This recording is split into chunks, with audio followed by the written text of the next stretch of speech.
Bismillahirrahmanirrahim. Assalamualaikum warahmatullahi wabarakatuh.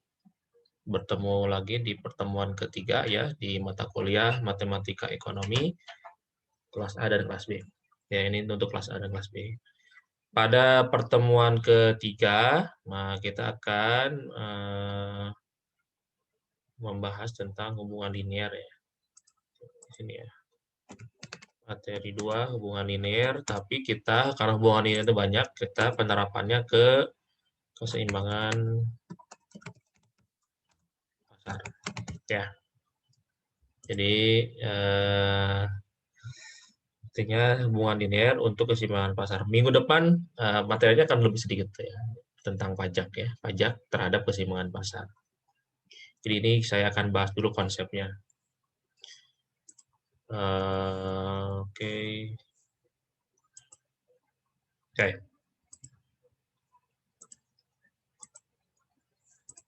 Oke, definisi dulu ya. Dari hubungan linear merupakan hubungan sebab akibat antara berbagai variabel ekonomi ya. Jadi hubungan linear itu adalah menghitung, menganalisis pengaruh antar sebab akibat yang disebabkan oleh dua variabel.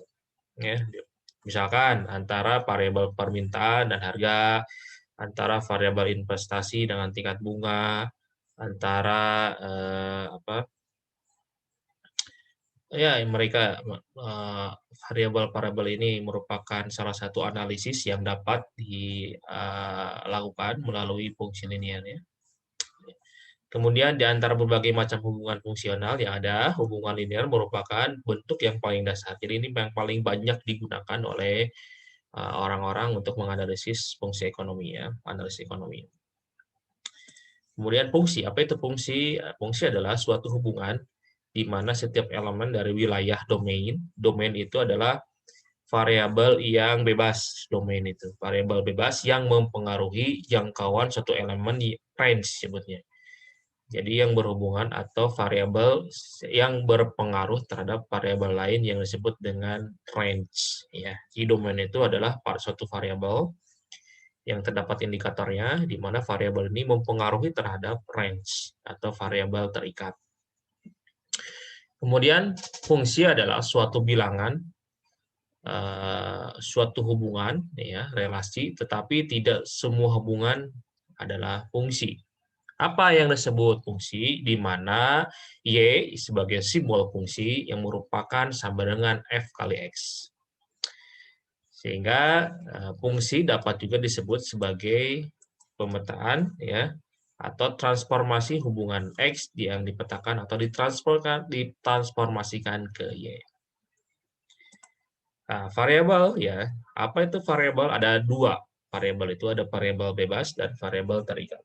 Variabel bebas adalah yang disebut dengan domain atau X, di mana variabel ini tidak terikat, ya bebas, tapi variabel ini berpengaruh terhadap atau mempengaruhi terhadap variabel terikat atau yang disebut range. Sehingga variabel terikat adalah variabel yang dipengaruhi oleh variabel bebas. Ya, jadi variabel terikat ini ada karena ada variabel bebas. Variabel Y atau range ini ada karena adanya variabel X. Gitu ya. Jadi ini saling bergantung ya. Jadi variabel X, Y ini, ya maaf, variabel Y ini tergantung terhadap variabel X. Ketergantungan terhadap variabel X. Ya, itu ya. Variabel yang saling bergantung dalam bahasa disebut dengan model simultan. Jadi misalkan simultan ini variabel Y ini misalkan yang mana? Variabel Y ya ini dipengaruhi oleh A misalkan tambah BX1, X1 sebagai variabel dari bebas dan CX1 X2. Ya, ini A tambah BX1 tambah CX2. Jadi di sini adalah variabel ini dan ini X1 dan X2 ini adalah variabel yang variabel ini tergantung pada ini dan variabel ini. Ya. Nah, ini sistem kartesius ya. Mungkin kalian pernah sering dengar di mana kartesius itu adalah fungsi hukum dari permintaan ya, di mana ada 4 kuadran, ya digambarkan dalam bidang datar, nilai domain, sumbu absis YX, nilai range dalam ordinat Y. Jadi X ini ya, ini adalah sumbu X dan ini ada kuadran, ini X ya, dan Y ini adalah sumbu ordinat. Nah, ini sumbu ordinat sebutnya, nah ini sumbu absis, di sini X. Ya, ini. Oke. Ini kuadran 1, 2, 3, 4. Kemudian fungsi linear didefinisikan sebagai fungsi antara variabel terikat dan variabel bebas di mana nilai Y adalah berbanding lurus dengan nilai X. Kemudian fungsi linear dapat menghitung ya, jadi fungsi linear itu dapat menghitung kemiringan dari 2 titik garis lurus. Jadi kalian itu nanti akan menghitung slope atau kemiringan. Yang kedua, membuat fungsi linear dari 2 titik dan grafik. Jadi slot itu berupa fungsi linear ya. Jadi nanti ada titik, misalkan kalian akan menghitung berapa sih persamaannya. Kemudian menghitung kemiringan dan membuat grafik. Nah, ya. Bentuk umum ya, ini bentuk umum dari fungsi linear yaitu A, Y tambah A tambah BX. Ini adalah bentuk umumnya. Ini adalah persamaan umum dari linear. Ya, ini persamaan umumnya. Jadi kalian harus tahu ini, harus hafal. Di mana Y sebagai variabel terikat ya, X sebagai variabel bebas, A konstanta, dan B koefisien. Jadi pengalinya beda, pengali. Jadi misalkan B-nya 10, berarti X-nya berapa, itu pengali. Bentuk B itu sebagai pengali untuk variabel. B1 boleh, nanti ini misalkan kita tak terhingga ya. Bisa B2 tambah X2 misalkan ya. Tambah B3 atau C, D bolehlah itunya. Si B koefisiennya bebas ya, bisa B, bisa C, bisa D, nah satu terhingga. Bisa B1, B2, B3 gitu ya. Misalkan ini B3. Kalau variabel banyak ya, misalkan X3. Ini biasanya kan kalau kita bikin skripsi kan atau analisis kan variabelnya banyak, ada satu ya. Variabel bebasnya banyak gitu. Nah, ini fungsi linear ya, di mana ini grafiknya, di mana ini sebagai sumbu Y, ini sumbu X. Jadi sebagai koefisien, di mana garis fungsi linear akan selalu berupa garis lurus ya. Titik potong ketika adalah perpotongan dengan sumbu Y sama dengan X sama dengan 0. Jadi X sama dengan 0 dan Y sama dengan 0 ya. Di sini ya. Itu ada titik potong. Dari A ada titik potong. B adalah kemiringan garis ya, ini B. Berarti ini kita akan melihat B-nya. Jika nilai kemiringan positif maka garis miring ke atas, jika nilai negatif garis miring ke bawah. Nanti kita akan lihat grafiknya. Nah, ini ya. Jika kemiringannya seperti ini, maka itu negatif. Kalau seperti ini positif, ini kemiringan 0, nilainya 0. Dan ini kemiringan tak tentu. Jadi ini tak tentu ya. Nah, persamaan linear dari 2 titik ya, menentukan persamaan garis, menentukan dua titik, menentukan 1 titik dan 1 kemiringan, hubungan 2 garis, ya ini ya, kita akan baca aja nanti. Nah, penggambaran fungsi linear. Jadi hasil berupa garis lurus tadi ya, cara menghitung koordinat titik-titik yang memenuhi persamaannya, kemudian memindahkan pasangan-pasangan titik ke sistem koordinat sumbu silang. Sumbu horizontal atau horizontal itu yang ini ya X, yaitu sebutnya absis, sumbu absis ya, horizontal yang ke bawah ya X itu, dan yang ordinat yang vertikal yang berdiri itu disebutnya ordinat. Jadi kalian harus tahu ya. Jadi yang ke bawah yang horizontal itu namanya sumbu absis atau sumbu X, sedangkan yang berdiri yang vertikal itu disebut sumbu ordinat atau sumbu Y. Ya, misalkan Y sama dengan 3 tambah 2X, ya. X-nya berarti 0, 1, 2, 3, 4. Y-nya 3, 5, 7, 9, 11, ya. Bisa seperti itu. Nah, misalkan Y sama dengan A tambah BX, Y 3 tambah 2X. A sebagai konstanta atau titik potong atau titik penggal atau intercept garis pada sumbu vertikal Y, titik di mana grafik memotong sumbu vertikal Y, semangat terjadi jika variabel X sama dengan 0. Nilai Y pada, jadi kalau nilai E-nya atau X-nya 0, maka A-nya berada di titik potong penggal. Ya. Kemudian, nah ini misalkan ini Y sama dengan A kurang dari B sama dengan 0. Nah, ini bentuk grafiknya seperti ini. Misalkan X, C ini garis lurus sepertinya akan seperti ini. Besar kecilnya nilai X tidak mempengaruhi nilai Y. Besar kecil nilai Y tidak mempengaruhi nilai X. Ya, tidak mempengaruhi. Pembentukan, nah ini rumus dari linear ya. Ini bila ada dua titik untuk mencari persamaannya, ini rumusnya. Ya, contoh misalnya nanti kita akan contoh di tugas ya. Nanti tugasnya ini contohnya ada, saya sudah kasihkan. Ini adalah rumus untuk menentukan dua titik koordinat dan untuk mencari titik potong. Ya, titik potong. Ya, ada saya di contohnya ya. Ada penggal lereng, boleh penggal lereng, diketahui intercept dan koefisien. Contoh A, duit tunggal, ya ini ya. Saya sudah contohkan di tugas ya. Ini ada di tugas. Jadi ini untuk menentukan titik potong atau titik kemiringan dengan bentuk persamaan. Yang Y sama dengan. Jadi kalau bentuk persamaan ya, pasti rumusnya tadi ya, Y sama dengan A tambah B X. Nah, ini pasti bentuk seperti ini. Bentuk persamaan linear ya. Persamaan linear. Nah, jadi kalian tinggal mencari bentuk persamaan linear yang dalam tugas itu. Nah, dengan rumus ini. Oke. Nah, lereng ya, sama juga ada hubungan dua garis lurus berimpit ini. Nah, ini ya, ini yang disebut dengan titik potong atau titik kemiringan slope ya, rumus persamaan linear.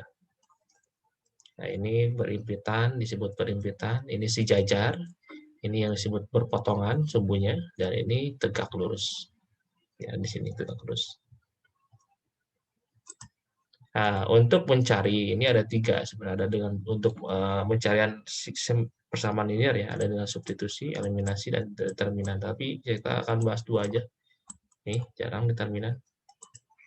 Substitusi adalah dua persamaan dengan dua bilangan yang dapat diselesaikan dengan cara menyelesaikan terlebih dahulu sebuah persamaan untuk salah satu bilangan. Jadi ada metode substitusi. Contoh misalkan ini ada 2x tambah 3y sama dengan 21 dan x tambah 4y sama 23. Kita akan, nah misalkan ini ya, kita selesaikan terlebih dahulu salah satu persamaan untuk bilangan tertentu dalam hal ini mengingat pertimbangan praktis, kita selesaikan lebih dahulu persamaan kedua untuk variabel x diperoleh x sama dengan ya 23 min 4y. Ya ini ya, 23 min 4y. Ya, jadi x-nya di ke 4y-nya di sini kan, jadi minus ya. 23 min 4y. Kemudian disubstitusikan. Jadi ini disamakan dulu ya, kan ini kita punya dua persamaan. Ada 2x tambah 3y tambah 21. Kemudian kita samakan dulu persamaannya. Sehingga x tambah 23 min 4y. Nah, kemudian substitusikan hasil x yang masih mengandung y ini ke dalam persamaan pertama. Sehingga ini 2x tambah 3y sama 21 ya. 2 kali 23 ya. Karena x-nya kan ini. X-nya ini ya. X-nya ada 23 min 4y tambah 3y sama dengan 21. Ini dari mana 23? Ini dari sini ya. Nih, X-nya adalah 23 min 4y. Sehingga di sini kita kalikan saja ya. Ini kali ini dan ini kali ini. Sama dengan 46 dikurangi 8y tambah 3y sama dengan 21. Kemudian 46 ya, karena ada y, ya y dikurangi minus 8y tambah 3y sama dengan minus 5y ya. Jadi 46 minus 5y sama dengan 21. Ya, kita pindah ruaskan 21 ke kurangi 46 jadi 25. Jadi 25 minus 5y. Kita bagi ya, 25 per 5 sama dengan y sama dengan 5. Untuk mendapatkan nilai x, masukkan hasil y ya, yang 5 ini ke dalam salah satu persamaan. Jadi boleh ke yang persamaan ini mau persamaan ini. Misalkan kita masukkan ke persamaan yang ini ya. Jadi 2X tambah 3, Y-nya sudah diketahui 5 sama dengan 21. Jadi 2X tambah 15 sama dengan 21. Nah, kita pindah ruaskan, ya, ini 15. Pindah ruaskan ke sini, jadi kurang. 2X sama dengan 6. Dibagi, sehingga X sama dengan 3.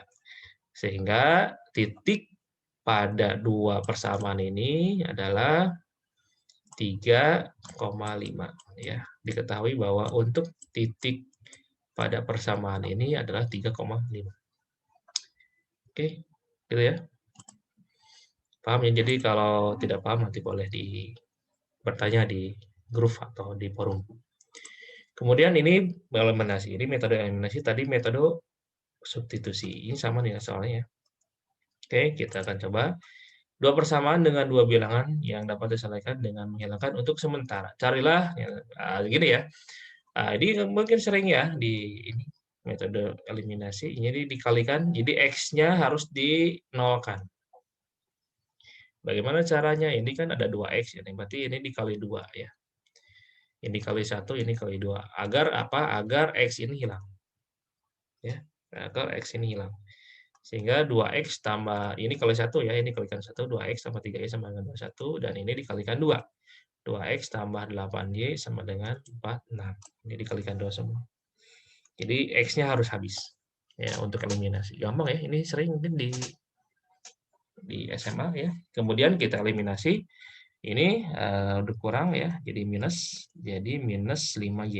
Ya, jadi ini kan dikurang, ini kalikan ini dikalikan 8Y menjadi minus ya. Jadi 3 tambah minus 8Y sama dengan minus 5Y. Ini juga sama ya, jadi minus. Jadi minus 25. Tinggal dibagi. Minus 5Y sama dengan minus 25, atau minus 25 dibagi 5 sama dengan Y sama dengan 5 ya. Negatif dibagi negatif menjadi positif. Negatif dikali negatif menjadi positif. Itu adalah fungsi dari matematika. Dengan memasukkan hasil Y yang 5 ke dalam salah satu, maka ini masukkan lagi nih, disubstitusi lagi ke salah satu aja. Ya, misalkan ke ini ya. Jadi misalkan 2X tambah 3 kali 5, 15 ya. Tambah 21. Kalau kayak tadi ya, hasilnya adalah X-nya 3. Ini karena mirip kayak gini, disubstitusi kayak gini. Nah, kayak gini ya. Jadi Y-nya 5 ya. Jadi 2X tambah 3 kali 5, 15 sama dengan 21. Jadi ini pindah ruas, 21 kurang 15, 6. 2X sama dengan 6 dibagi jadi 3. Sehingga hasilnya sama ya. Jadi untuk persamaan ini, dua persamaan ini, titik potongnya adalah ketika kita uraikan, titik potongnya adalah 3,5. Berada di titik 3,5. Oke, gitu saudara-saudara.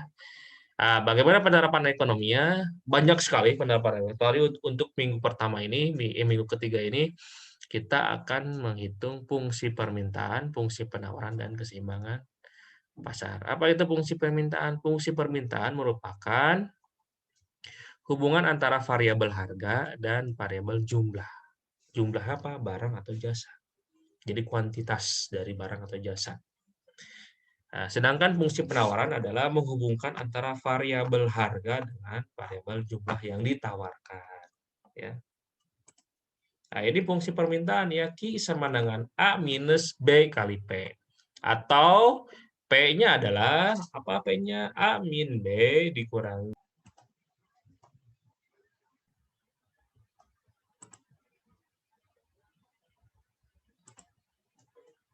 Ya, lanjut ya. Ini ya, fungsi permintaan. Ya, ini kurvanya seperti ini ya, kemiringannya seperti ini. Ya, A min B, ini kurva dari permintaan. Kemudian ini bentuk umum dari penawaran. Sama Q sama dengan minus A tambah BP. Ya, ini rumusnya. Ini bentuk kurva penawaran. Kemudian kita ini ya, misalkan ada ini price P ini yang absisnya, yang ordinatnya ini absisnya quantity. Nah, ini adalah persamaannya. P sama dengan 15 min Q. Ini persamaan dari penawaran P sama dengan 3 tambah 0,5 Q. Ya, atau titik slope kemiringannya ya. Nah, ini ya. Kemudian keseimbangan ini rumusnya QD sama dengan QS ya. QD adalah jumlah permintaan, QS adalah jumlah penawaran, titik equilibrium di sini ya. Di sini titik equilibrium ini PE adalah harga keseimbangan dan ini quantity adalah jumlah keseimbangan. Oke, kita masuk ke solve. Apabila fungsi permintaan akan suatu barang ditunjukkan dengan persamaan P15 min Q tadi ya, ke kurvanya ya. P15 min Q, sedangkan penawarannya tadi juga sudah ada kurvanya P sama dengan 3 tambah 0,5. Berapa harga keseimbangannya? Berapa sih keseimbangan pasar dan harga kuantitinya pada pasar sempurna atau equilibrium? Jadi equilibrium itu disebut juga sebagai pasar sempurna, di mana QD atau demand sama dengan supply. Ya. Misalkan ini fungsi permintaannya P sama dengan 15 Q, ya kita Q-nya pindah ruaskan karena rumusnya kan QD sama dengan QS. Maka kita harus tahu berapa Q-nya. Maka Q-nya sama dengan 15 min P ya. Dari mana? Dari sini ya. Ini rumah dipindahkan jadi pindah ruas. Q-nya jadi pindah ruas jadi positif. Ini juga sama. Ya. Penawaran sama dengan P sama dengan 3 tambah 0,5 Q. Ini penawaran kita samakan kuantitinya. Minus 6 ya tambah 2P. Ya. Minus 6 tambah 2P. Dikalikan 0,5 Q-nya. Di sini kan 0,5 Q. Q-nya kali 0,5 dikali apa?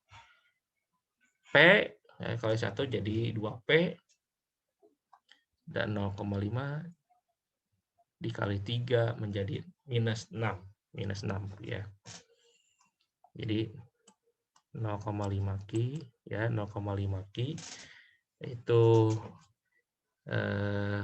jadi minus 6 tambah 2P ya. Kalau 0,5 per 3 itu hasilnya minus 6 dan 0,5 per P itu kan 1 ya berarti ya.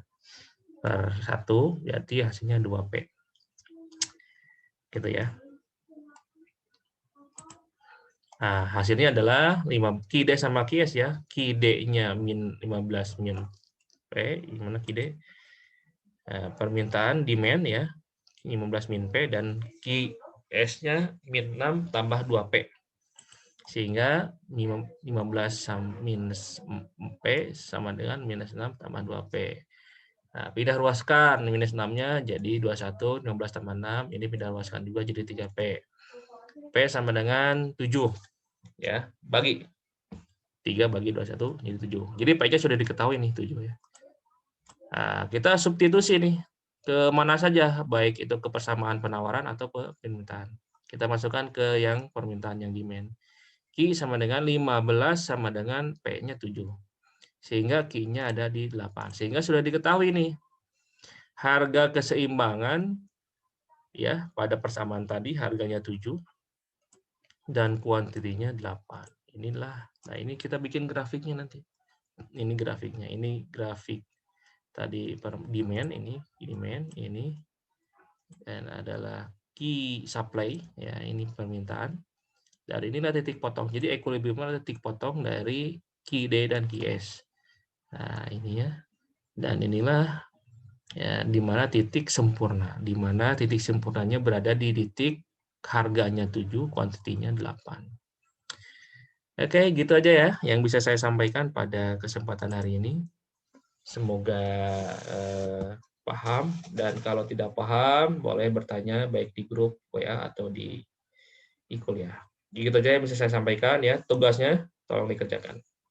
Ya, saya tutup. Assalamualaikum warahmatullahi wabarakatuh.